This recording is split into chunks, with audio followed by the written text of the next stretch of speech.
എത്ര വലിയ താരങ്ങളും സ്വന്തം കുടുംബത്തിന്റെയും കുഞ്ഞുങ്ങളുടെയും കാര്യത്തിൽ വളരെയേറെ സെൻസിറ്റീവാണ്. നടൻ മോഹൻലാലിന്റെ കാര്യവും മറിച്ചല്ല. ലാലും പ്രിയദർശനും കുടുംബസമേതം നടത്തിയ യാത്രയ്ക്കിടെ സംഭവിച്ച അത്തരമൊരു സംഭവം വെളിപ്പെടുത്തിയിരിക്കുകയാണ് സംവിധായകൻ ആലപ്പി അഷ്റഫ്. വളരെ വർഷങ്ങൾക്ക് മുമ്പ് ഇരുവരും കുടുംബസമേതം ഓസ്ട്രേലിയയിലേക്ക് യാത്ര പോയിരുന്നു. അന്ന് മക്കളെല്ലാം കുഞ്ഞാണ്. ഹോട്ടലിലെ 34ാമത്തെ നിലയിലായിരുന്നു ഇവർ താമസിച്ചിരുന്നത്. ഹോട്ടലിന്റെ ലിഫ്റ്റ് വഴി എല്ലാവരും താഴേക്ക് വരികയായിരുന്നു. എല്ലാവരും 12ാമത്തെ നിലയിൽ ഇറങ്ങിയവരുടെ കൂട്ടത്തിൽ ലാലിന്റെ മകളും ഉണ്ടായിരുന്നു.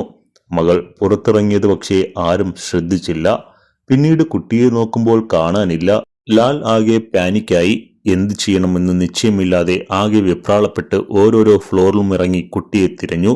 ജീവിതത്തിൽ ഒരിക്കലും ലാലേട്ടനെ ഇതുപോലൊരു അവസ്ഥയിൽ കണ്ടിട്ടില്ലെന്ന് നടി ലിസി പറഞ്ഞിരുന്നു. സർവ്വ നിയന്ത്രണവും വിട്ട് ഏതു നിമിഷവും പൊട്ടിക്കരയുന്ന രീതിയിലായിരുന്നു ലാൽ. ഒടുവിൽ 30ാമത്തെ നിലയിൽ നിന്ന് മകളെ കണ്ടെത്തിയതിനു ശേഷമാണ് ലാലിന് ജീവൻ വീണത്. കുട്ടി ലിഫ്റ്റിൽ നിന്ന് പുറത്തിറങ്ങിയ അതേസമയം തന്നെ എതിർവശത്തുണ്ടായിരുന്ന മറ്റൊരു ലിഫ്റ്റ് തുറന്നു കിടക്കുകയായിരുന്നു. ഇത് കണ്ട് കുട്ടി അതിലേക്ക് കയറി 30ാമത്തെ നിലയിൽ ഇറങ്ങുകയായിരുന്നു. താരങ്ങളായാലും അവരും സാധാരണ മനുഷ്യർ തന്നെയാണ്.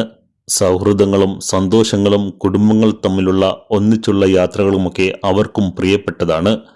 അത്തരത്തിൽ മോഹൻലാലും പ്രിയദർശനും കുടുംബസമേതം നടത്തിയ ഒരിക്കലും മറക്കാത്ത യാത്രയായിരുന്നു അത്.